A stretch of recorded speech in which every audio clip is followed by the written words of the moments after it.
Hello and welcome to today's episode of the Made for More podcast. I am very excited to have one of Adelaide's own guests on the show today. I've got Dr. Tom Nehmy with me, who is an award-winning clinical psychologist in the areas that we're going to be talking about today on resilience and well-being. Hello, Tom. How are you?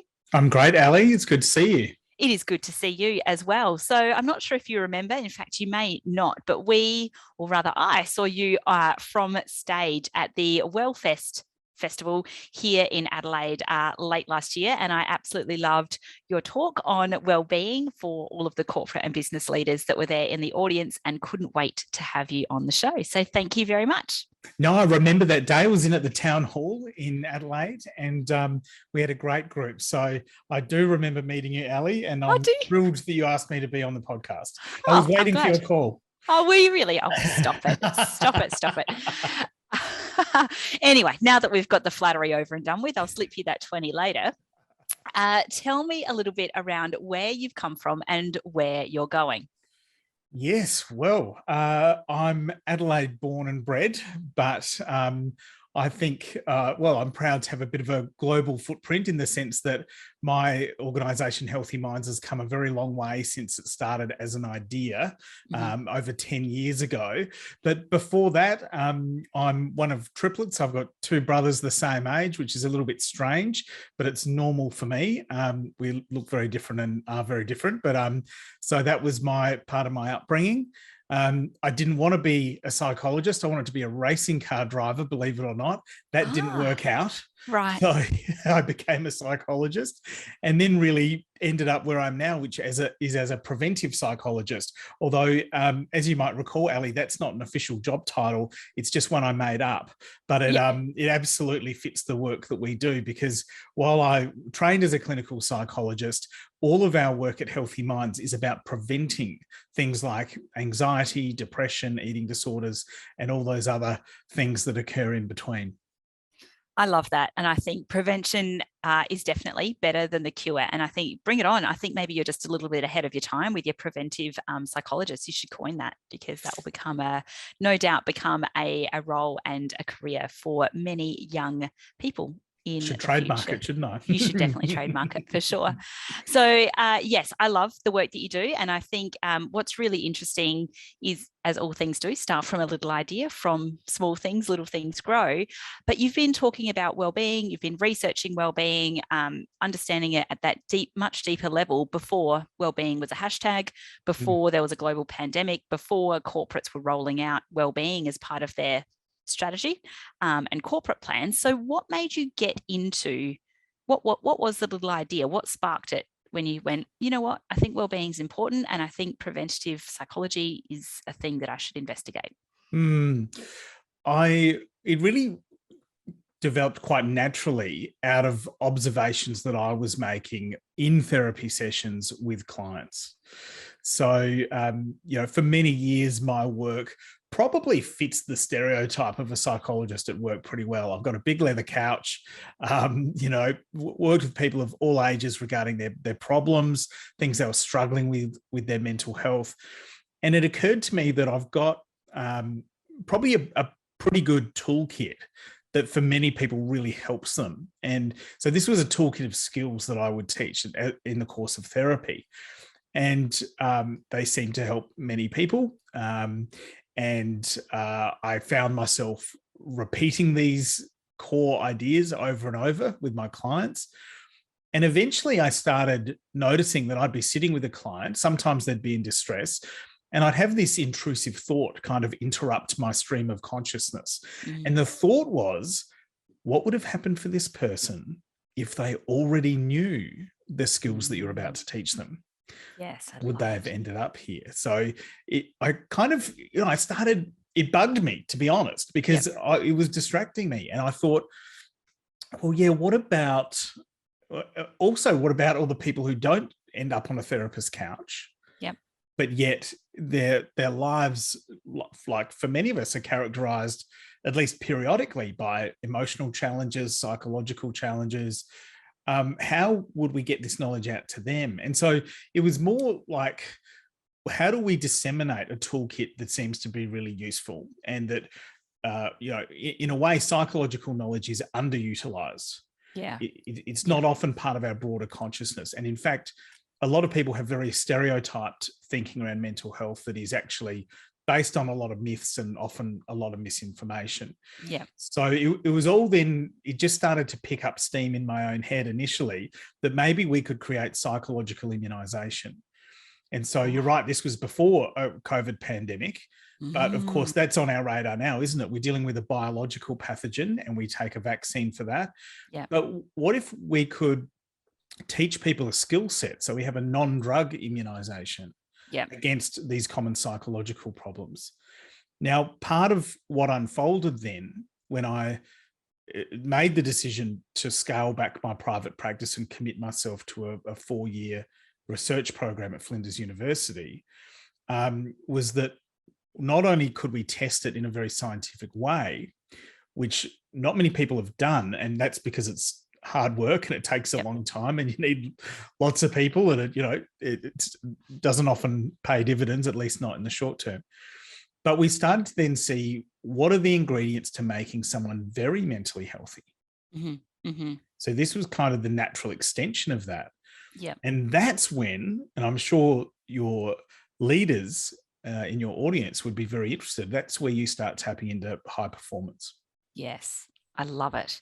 So with your research that you found over that 4 years, and I can imagine, tracking the data points for that, full disclosure, I used to work at the Bureau of Stats. So data does, light me up a little bit, just a little bit. Cool. So when you were looking at the people that you're working with, the people that you're doing your research on, did you start to naturally notice the correlation between mentally healthy people and practices and high performance, or was it the transition from once people came in to work with you that were seeking mental health first aid or mental health assistance that you then noticed their high performance improved? It was really both. It just became apparent to me that there's a continuum, and it's like, so the continuum of our psychological functioning goes from not functioning at all the way up to peak performance. But in our usual world, I think most people only see half of the continuum. And that's the half that is, am I ill or not? Am I depressed? Am I anxious? Or is someone I'm concerned about depressed or anxious? And if so, how do I get them back to the middle? Yeah. So the middle is baseline? The middle's baseline. And a large portion of the population are sitting in the middle. Yeah. So the middle is not necessarily bad. It's not terrible, but it's certainly not functioning at our best.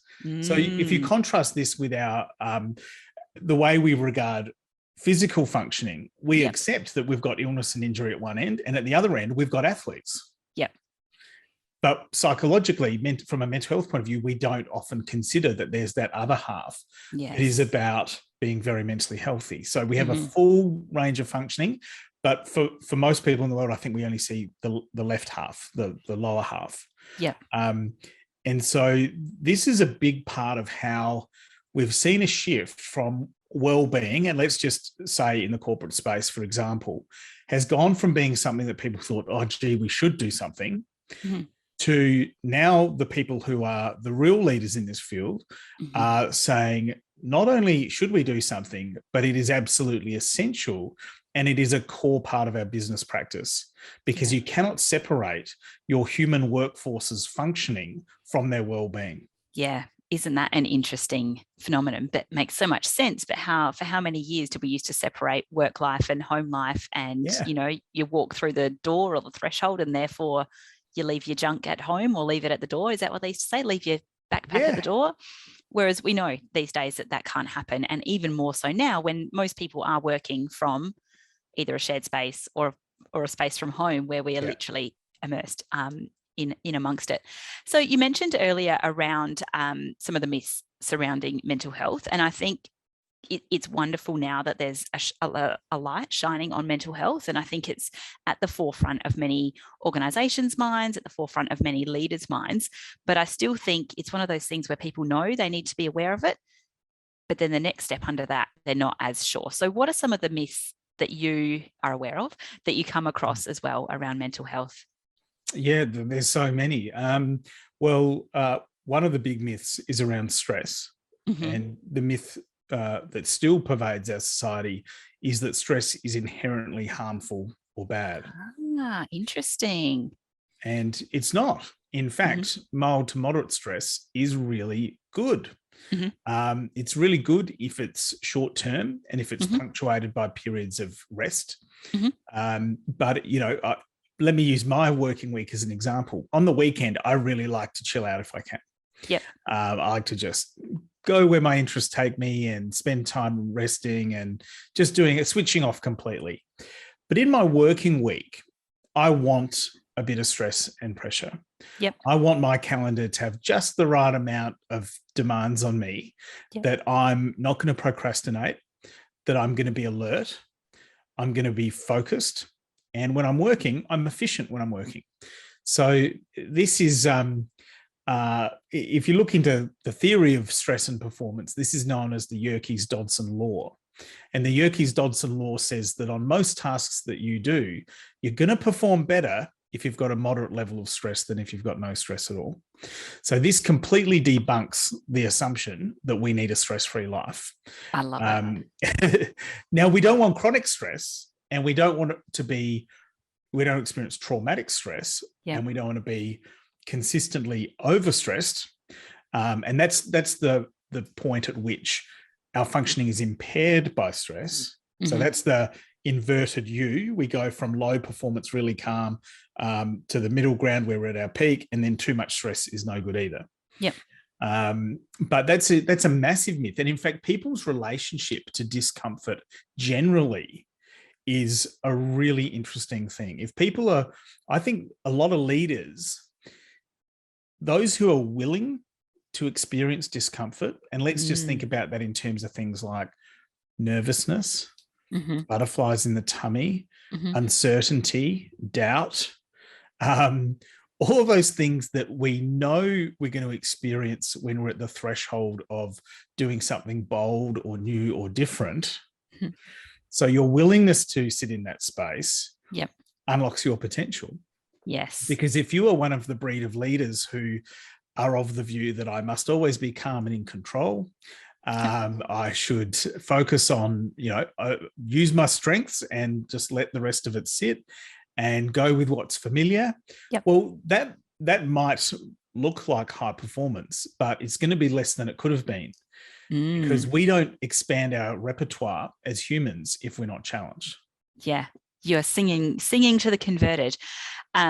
One thing that I talk about with leaders is, or what I'm most known for, is around courageous conversations, which of course make people feel very uncomfortable on varying degrees, depending on how much practice they've had or the kind of conversations they need to have.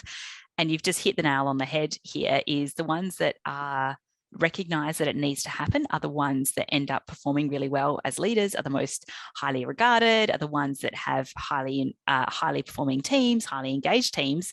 The ones that go, actually, that makes me feel a little bit gross, I'm not interested, are the ones that continually have the problems. So isn't that interesting? I love it. And it creates a ceiling effect on their progress, doesn't it? Yeah. But the other thing that, let's take it to the next level then. So when somebody is willing to step into that space, and they recognize that they're going to get butterflies in their tummy, they're going to have an adrenal response, which is, that's what that is. They're going to feel a bit hot and sweaty and a bit uncomfortable. But if they can sit there and be willing to accept it, they can engage in that moment. Yeah. And if they do it again, then what tends to occur very reliably is what psychologists refer to as habituation. Love it. We get used to it. Yep. So this is the principle underlying one of the most effective psychological therapies, which is exposure therapy. When people have a phobia or a fear, and the psychologist guides them to be willing to step into that discomfort, sit with it. Don't get anxious and then run away, because that's just going to reinforce your fear. Yeah. But if you can sit with it long enough that your heart rate starts to go down, the butterflies dissipate a little bit, your body comes back into balance, well, you've made a step forward. You've had an experience of becoming more comfortable in a situation that made you very uncomfortable. Yeah. And if you do that thing 10 times, on the 10th time, you're not going, oh, gee, I can't cope with this. How's this going to go? You're going, this is getting boring. What's the next challenge? Yeah, what's next? And I guess it's giving the body that chance to have new data input around how to respond in those experiences as well. More Definitely. diverse. Oh, I love it. Love it, love it. What's some of the other myths that you come across around mental health? A lot of the myths relate to thinking in an overly simplistic way about mental health. So, for example, Okay. one of the big myths is positive thinking. Yes. So people assume we do a lot of teaching around these sorts of cognitive skills. You know, what is healthy thinking? Well, the assumption is, and most people, when they think about it, probably can tune into it. You know, what's the big myth? What do people assume that I'm going to teach them? And people often say, "Oh, positive thinking." I'm like, yeah, that's often what people assume. Yeah. But I don't know about you, Ali. I've never faced a real world problem and noticed that just thinking positive thoughts solves that problem. Unfortunately, I mean, wouldn't that be nice? Wouldn't it? I'm someone who is over the top optimistic to the point where it drives people around me, namely my husband, absolutely nuts. But when I have faced adversity, my immediate response isn't like sunshine, rainbows, what's next? We have to deal with it. And I remember years ago speaking to someone about when we face a significant problem or trauma in our life, it's like being in a tunnel and you can't exit left or right. You have to get through it. And I think the way that we respond, well, you're the expert here, right? The way that we respond to any of those kind of traumas is how do you deal with it in the immediate term, but then at the other end, when the crisis or the immediate impact is past, it's no longer a threat, what's the recovery process from there? Is that where you're talking about optimism, or I guess healthy thinking, positive thinking is going, what do you do after the immediate threat has passed? Yeah, that's part of it. And I mean, there's a lot of research that says optimism is correlated with good mood and good mental health. There's a lot of research that says that. I still think we can do better than optimism. Oh, what's after optimism? I'm here for it. Overachievers, like, yes, okay. I'm ready for the next level. So in terms of that overall outlook, and we'll get back to thinking in a moment, but I think optimalism is more helpful. That's good. So where optimism is expecting good things to happen, okay, we can understand how that would be correlated with feeling good. I'm expecting good things to happen. I'm feeling good. That's my outlook. That's my expectancy. But optimism doesn't always support us in the way we hope when things don't go according to plan. Whereas optimism is not expecting good things to happen. It's making the best of whatever does happen. So we're not wedded to the outcome. And optimists are people who, I always say, they can have their Saturday night plans cancelled and they still have a good time. They're people who will make a culinary masterpiece from last night's leftovers. It's inherently flexible and adaptable. And that's where my money is in terms of that kind of overall outlook. Yeah. I love it. But the positive thinking sort of myth is quite prevalent. And so I've spent a lot of time thinking about thinking and talking to people about thinking and teaching them healthy thinking. And for me, healthy thinking fits three quite specific criteria. It should be balanced, which means it should look at more than one perspective. Yeah. And often 4 or 5 perspectives can be helpful. So balanced is really good. It should be helpful. So our thinking should help us. And often that means helping us to experience an emotion that's appropriate. So positive thinking is always kind of hoping for good mood and good feelings, but it's not always helpful for us to experience good feelings. If you are in danger and you don't feel fear, what's that going to mean for you? That's problematic. Yeah. Yeah. Yeah. So these things that we have these broad brushstroke terms of negative emotions. Well, that implies that they're bad or that we want to get rid of them, but we don't want to get rid of them. If you couldn't feel fear, you'd die. If you couldn't feel, I think my children might be biologically missing some of those feelings. And anger gets a bad rap, but if you could feel anger and you're walking along with your nana and someone grabs a handbag and you can't experience anger, are you going to seek to protect what you love or to restore justice? Mm. So there are these helpful impulses that come from many of these emotions. Now, we don't want to be stuck in anger. We don't want to be stuck in fear, but we don't want to not experience them when we need to. So helpful thinking helps us experience an emotion that's appropriate. And the third criterion is that it be realistic. Healthy thinking is accurate. Healthy thinking doesn't consistently overestimate risk, which is catastrophizing, and it makes us anxious and avoidant. But underestimating risk is a problem as well. So realistic thinking is saying, I'm actually thinking in a way that is accurate. It reflects reality. Yeah. And so balanced, helpful, realistic thinking for me is what healthy thinking is. I love that. I've never thought about it in terms of healthy thinking. And just where you talked about the first criteria there was around balance, and you said 4 to 5 perspectives. I mean, often we hear the phrase, think of it from their perspective. But if we're going 4 to 5, which other perspectives do we need to be looking at? What's happened in the past and what's most likely to happen now. Okay. What does your thinking brain say compared to your emotional brain if you're only looking at the facts? Yep. How would you advise a friend? Love that. So these kinds of prompts are ways we get other perspectives. Yeah. Yeah. Oh, so good. So good. So you mentioned briefly there around accurate thinking. And as someone who has 1,000 children that are continually trying to find new and creative ways to injure themselves, I am very good at catastrophizing. Like if we're doing risk assessment on a playground, I'll be able to find 18 ways that, we could possibly end up in the emergency, and we'll try to mitigate that risk, because I don't have time to go to emergency with the kids. But you mentioned around, that makes us anxious. Is there a way that this is the multi-million dollar question, can we start preventing, or is there healthy thinking that we can start to implement at an individual level that is a preventative measure for anxiety and or depression? So balanced, helpful, and realistic thinking, by definition, is an antidote to anxious thinking and depressive thinking. And chronically angry thinking. So if you look at anxiety comes fundamentally from overestimating risk. Oops.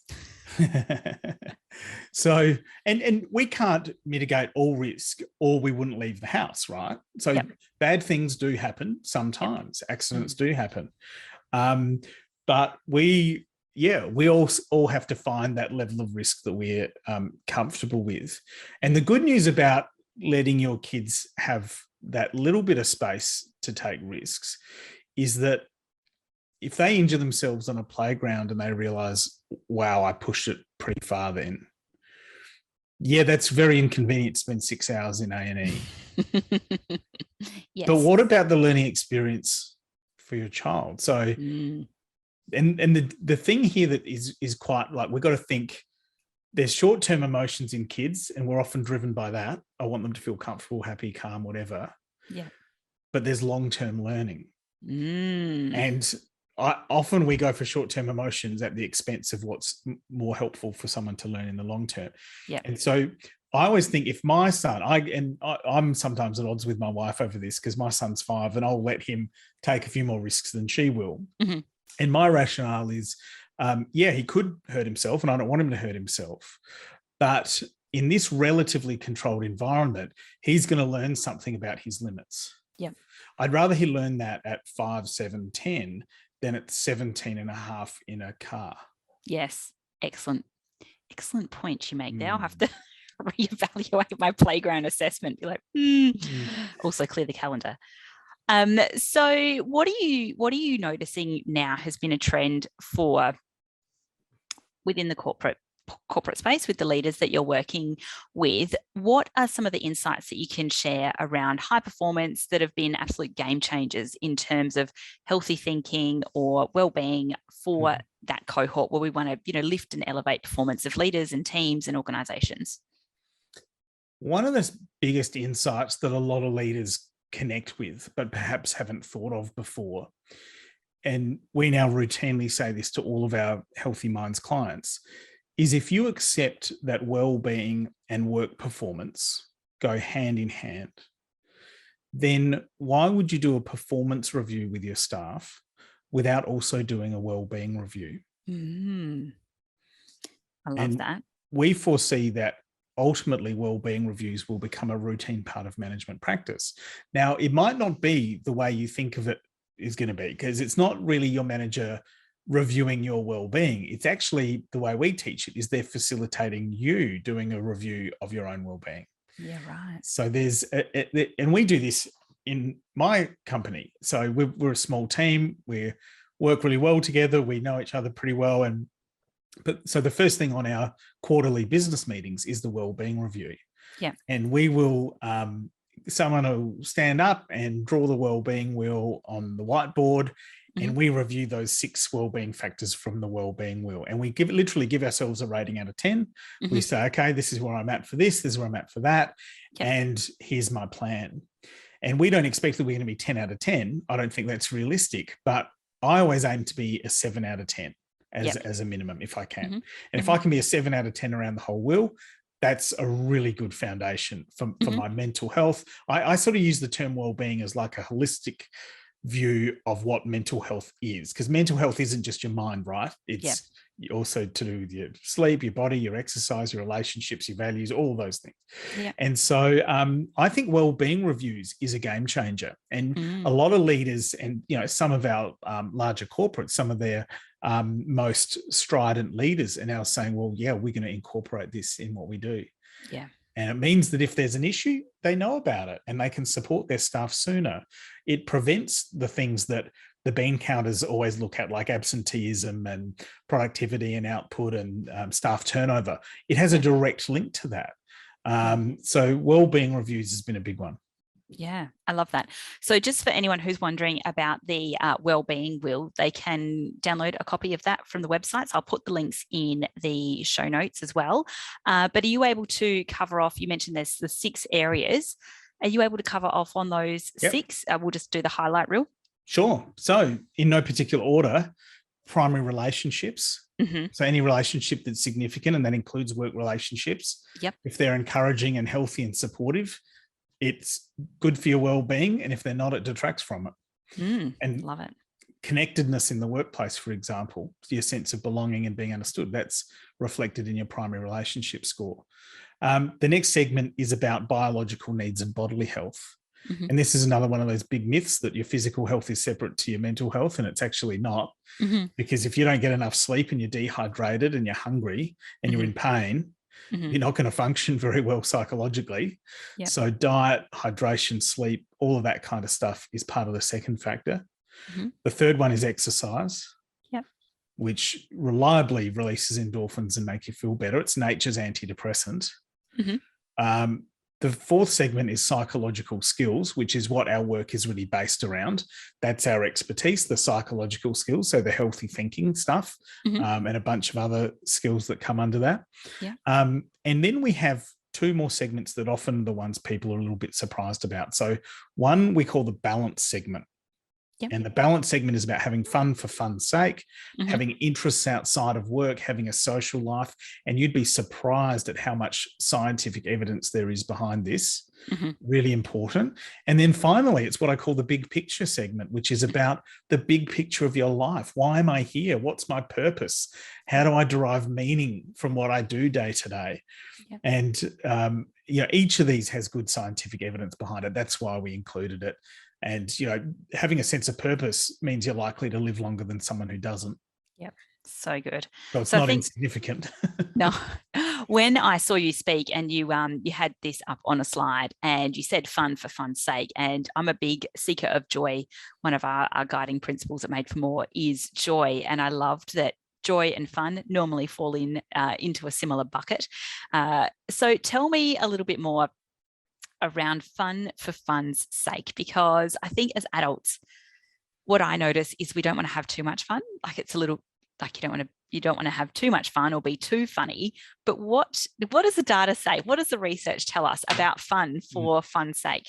It's just really important and healthy. Okay. And isn't it interesting that that's like the first thing that we relegate? Yes. When we're stressed or we've got grown up stuff to do, we think, oh, the fun goes to that can't be as important. Well, the metaphorical prescription that I give everyone is fun's essential, because it activates us quite literally. It lights up pleasure centers in the brain. It gives us all of these healthy biochemical and hormonal responses that help even out our mood, that help moderate those times of stress and effort and pressure. And it's part of being mentally healthy. So, and it's so funny because some people have gone so far down the path of it's just about positive emotions that they don't learn the skills to manage the negative emotions.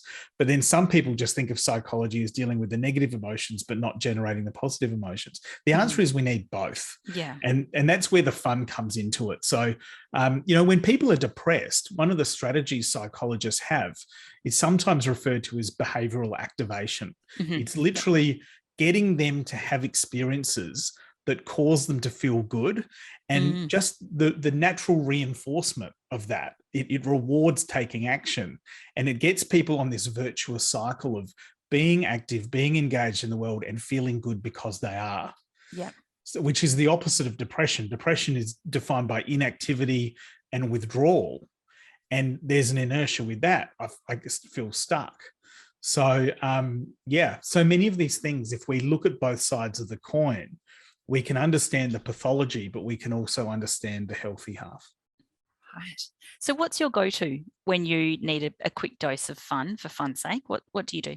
It's usually social. It's usually arranging to see my best friend, or just I've got a small but close-knit circle of friends, and it's the kind of friendship group where you can be a bit of a knob and they love you anyway, and they'll laugh at your bad jokes. Totally. And so that's where I get the biggest boost out of. And isn't it interesting? You can be feeling exhausted after a working week. And if you were given a work task, I just couldn't, I don't have the energy, I couldn't possibly do it. So you don't feel like you have energy to invest in a social interaction. You might go to bed later, depending on how much fun you have, or you might be feeling a bit worse for wear the next day. And yet it energizes you. Isn't that interesting? There's something to that, isn't there? Amazing. You've given me a lot to think about, and I really love this healthy thinking around the antidote for anxiety and depression. And I think even if the listeners take nothing away, which they won't, of course, there'd be thousands of things. If they can take that away, I think that would be an amazing step in the right direction for healthy thinking, well-being, healthy minds. What would be, you work with leaders, you've got a team, what would be your top 5 tips for leaders? What's your go-to? Well, if I've got to limit it to 5, I'm going to. It's hard, isn't it? I think one of them is kind of what we touched on before. Be willing to experience discomfort.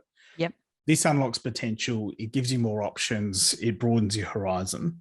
So, this pays off when we're overcoming our fears, but it also pays off when we're striving for a bigger goal. If you can sit in that uncomfortable space, you're going to go further.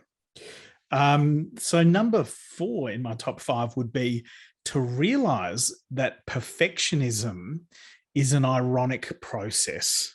You're striving to be perfect, and your striving gets really intense and rigid and focused. It's probably going to get in the way of you achieving. Right.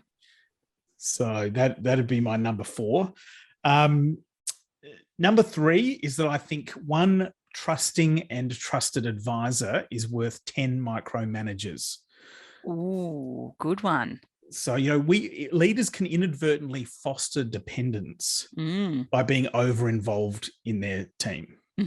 And so it's a bit like the parent letting go a little bit. We want to control all the contingencies and make sure we secure a good outcome as much as we possibly can. But in the short term, we don't want then that to be a reliance on us. We want people to spread their wings, find their limits, uncover their potential. And so I think that being a trusting advisor as well as a trusted advisor, you're giving this implicit message that you will get there, you will find your way, and I'm here if you need me, but let yourself go, make some of your own decisions. And I just think that's a great way to help foster new leaders under your leadership. One of the best leaders I've ever had and this was early in my career, he had a saying, he was, come to me with your solutions, not with your problems. Yeah. And it was the best lesson I've ever learned, I think. It's amazing. It invites you to take that next step and think, doesn't it? Yep. Think about solutions. It's great. And my number 2 would be, and this has really come up a lot in the last couple of years with a lot of we've worked with a bunch of different organizations, a whole range of leaders across the globe. And we've seen some consistent themes. And of course, there've been some great consistencies in what people the world over have been experiencing. But one of the key observations I made, and I've had many conversations with leaders about this, is that when they're struggling a little bit, just having a bad day, it's tough, it's stressful, whatever, if they're willing to show their human side to their team, it gives everyone else permission to acknowledge feeling what they're already feeling. Yeah.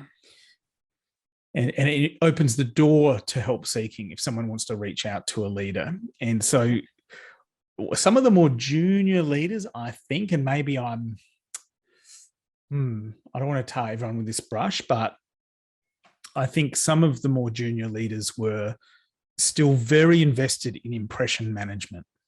Oh, impression management. That's good. They wanted to play the role of the leader, which to them meant always communicating that I'm in control and brushing over the problems. I've got it in hand, I'm steering the ship.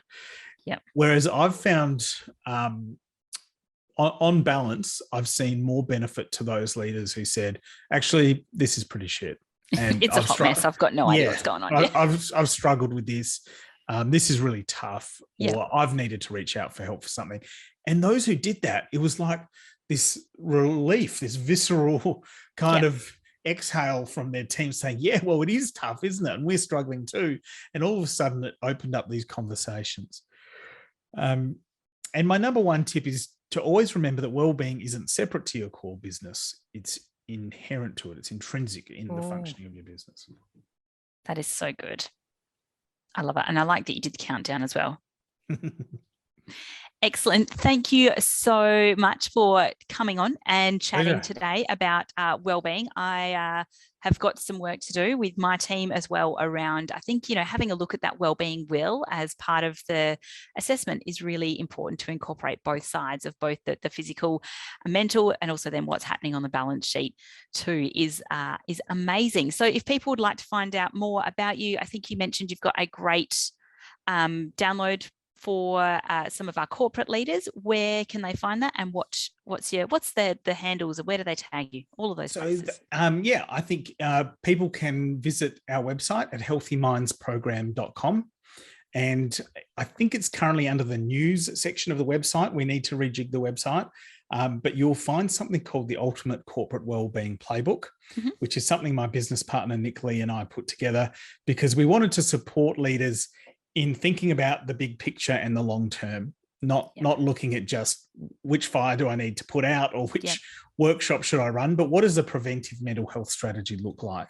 So that's free to download from our website at healthymindsprogram.com. You can contact me directly, Tom at healthymindsprogram.com. That's an easy one to remember. My personal website is tomnehmy.com, and that's where you'll find a link to my book. So if people really, I've got a bit of a taste for some of these psychological concepts we've been talking about, and they want the hamburger with the lot, then they can, there's a link there on my website to purchase my book, Apples for the Mind. And Apples for the Mind has really everything that we teach in our workshops pretty much is in the book.